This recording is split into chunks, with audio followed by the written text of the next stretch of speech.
안녕하세요. 긍정 노선생입니다.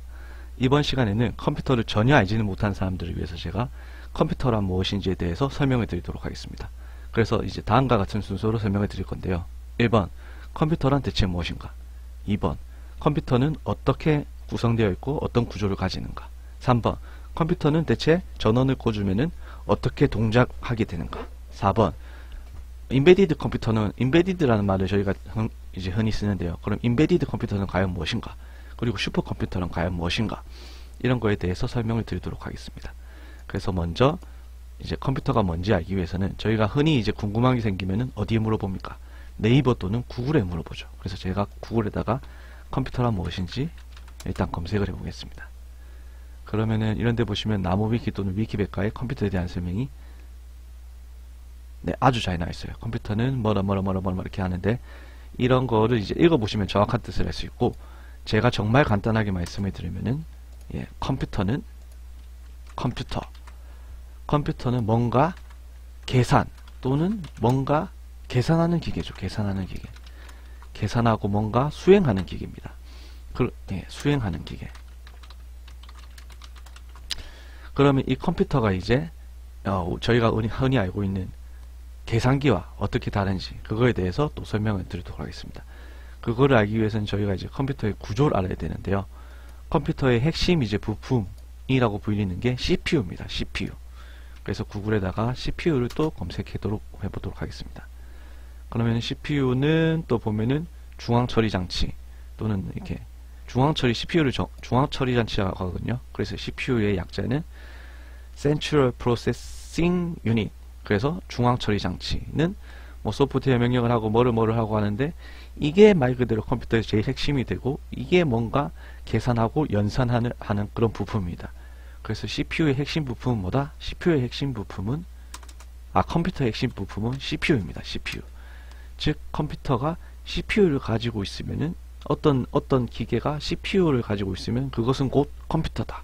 저는 그렇게 이제 정의를 하고 싶어요. 자, CPU는 이렇게 생겼고요. CPU로 이제 저희가 흔히 많이 쓰는 거는 인텔 시리즈를, 요새는 뭐 코어 i5, i7 이런 식으로 되게 많이 쓰는데, 이런 게 전부 CPU입니다. 네, CPU는 이제 뭔가를 계산하는 장치라고 했죠. 컴퓨터 저희가 또 이제 컴퓨터에서 되게 중요한 부분 중에 하나가 이제 마더보드 또는 메인보드라고 하는데요. 제가 컴퓨터 메인보드라고 한번 검색을 해볼게요. 네, 컴퓨터 메인보드는 이런 식으로 생겼어요. 되게 막 복잡하게 생겼잖아요. 이거 되게 복잡하게 생겼는데, 이거를 제가 부분 설명을 드리면은 이렇게 중앙에 뭔가 네모나게 꽂을 수 있는 공간이 있어요. 여기에 CPU를 꽂습니다. 네, 그리고 이 전체 판때기를 저희가 메인보드 또는 마더보드라고 불러요. 마더보드라고 부르는 이유는 이제 마더가 엄마잖아요. 그래서 이제 컴퓨터의 그 엄마와 같이 되게 뭔가 다 품고 있고 되게 뭔가 중요한 그런 기계라는 의미에서 마더라고 붙인 것 같아요. 제가 정확하게 몰라요. 아무튼 거기에 CPU를 꽂고, 그 다음에 이쪽에 보면은 이렇게 뭔가 두 칸 이렇게 딱 꽂을 수 있게 생겼잖아요. 여기에 보통 이제 램을 꽂습니다. 램이 뭔지는 조금 이따 설명해 드릴 거고요. 그리고 여기 보면은 또 다른 데 보면 아마 롬이 꽂혀 있을 거예요. 여기 DDR2, 여기에 램을 꽂네요. 여기에 램을 꽂고, 그 다음에 어디에 이제 롬이 있을 거고요. 그리고 또 뭐 그래픽 카드를 꽂는 곳이 있고, 또 전원을 꽂는 곳이 있고, 이제 네트워크를 꽂는 그런 곳으로 구성이 되어 있죠. 그래서 컴퓨터의 구성을 이제 먼저 좀 설명을 드리면은, CPU 플러스 메인보드, 저희가 마더보드라고도 하죠. 그 다음에 램, 또 롬. 일단 이 정도가 구성이 되면은 기본적으로 이 외에 뭐 예를 들어서 외부 저장 매체 뭐 하드 또는 요새는 SSD 많이 쓰죠. 이런 게 구성이 되면은 저희는 흔히 이걸 합쳐가지고 퍼스널 컴퓨터, PC라고 많이 하죠.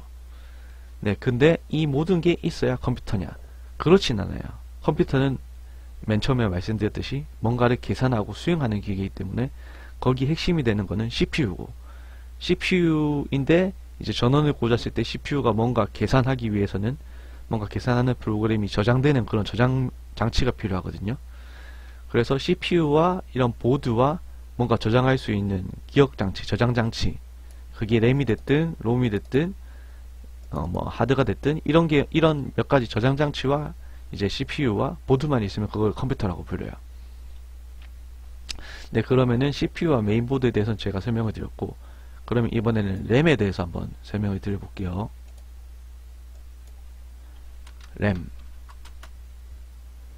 램을 하면 또 이렇게 또 이제 정의가 나오죠.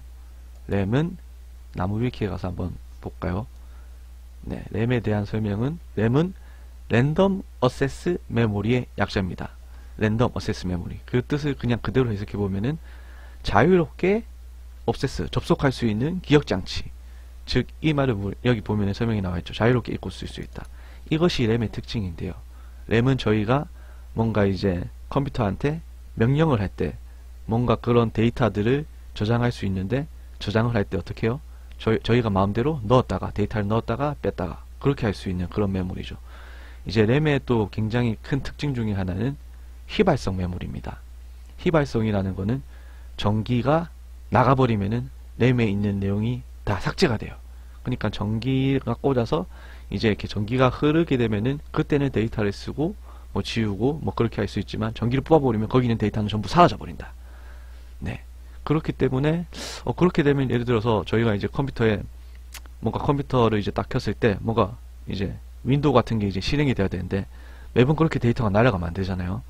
그래서 저희는 그런 이제 날아가면 안 되는 그런 데이터를 어디에 저장을 하느냐, 그런 프로그램을 어디에 저장하냐 하면은 롬에 저장을 하게 됩니다. 롬은 고적 기억 장치. 그래서 보면은 롬의 약자는 리드 온리 메모리입니다. 리드 온리 메모리. 즉 그거를 뜻을 이제 설명을 하자면은 오로지 읽기만 가능한 메모리죠. 기억 장치. 즉 저희는 또 이제 이거의 큰 특징 중에 하나는 전원을 내리더라도, 그러니까 전기가 안 들어오더라도 이 안에 데이터들이 계속 기억이 되고 있어요. 그래서 저희는 이 컴퓨터를 켤 때마다 뭔가 지워지면 안 되는 데이터, 뭔가 그런 프로그램, 예를 들어서 윈도우의 시작 주소가 어디다, 예를 들어서 뭐 어떤 그런 이제 뭔가 부팅할 때는 어떤 동작들이 이루어져야 된다, 이런 중요한 프로그램들은 어디에 전부 저장을 하느냐? 저희는 롬에 저장을 합니다. 그리고 이제 또 저희가 이제 많이 PC에서 많이 쓰는 게 HDD 또는 하드인데요. 이거는 외부 메모리예요. 외부 메모리라고 부르는 게 왜냐면은 이제 보드에서 이제 롬이 있고, 이제 컴퓨터에 전원을 넣으면 이제 롬이 있고, 그 다음에 프로그램을 하다 보면 램이 있는데, 램이 용량이 부족한 경우가 되게 많아요. 그리고 램은 굉장히 속도가 빠르기 때문에 이제 프로그램을 수행하면서 뭔가 필요한 데이터만 이제 넣고 빼고 하거든요. 그런데 저희가 이제 게임은 되게 용량이 크잖아요. 몇십 기가. 또 아니면 이렇게 윈도우 이런 것도 되게 용량이 크단 말이에요. 그런 거를 롬에 저장을 해 놓을 수도 없고, 이제 필요할 때마다 램에 다 저장을 해가지고 뭔가 불러다 쓸 수도 없어요. 왜냐면 용량이 너무 크니까. 그래서 우리는, 아니면 이렇게 영화 같은 거 저장을 해도 영화는 되게 용량이 크잖아요.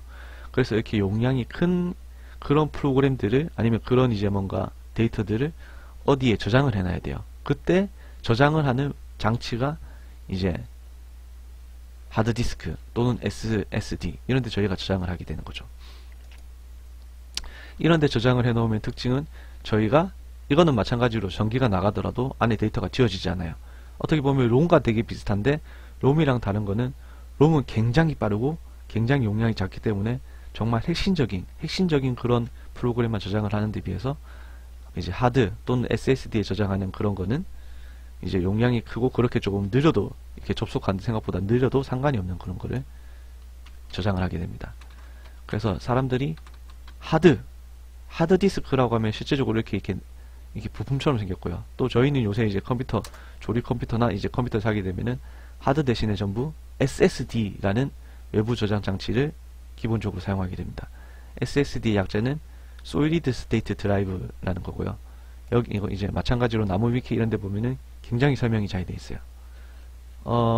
이제 간단하게 설명을 드리면은 왜 옛날엔 하드를 많이 썼는데 요새는 SSD를 많이 썼느냐 설명을 드리면은, SSD의 장점이 워낙 많아요.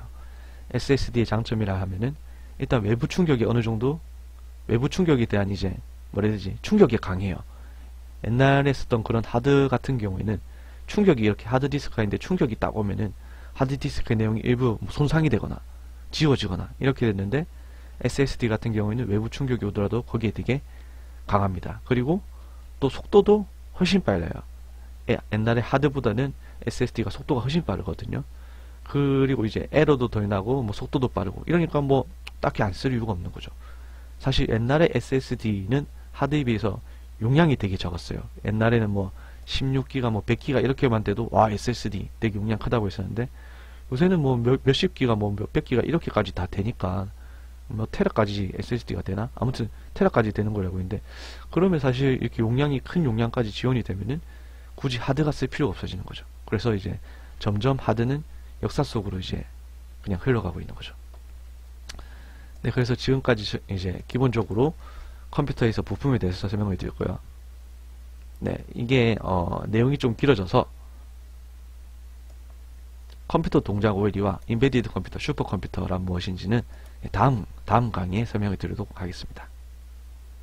그러면 일단 이번 동작, 이제 컴퓨터와 컴퓨터 구조가 어떻게 돼야 하는지에 대해서는 1편 강의를 마치도록 하겠습니다.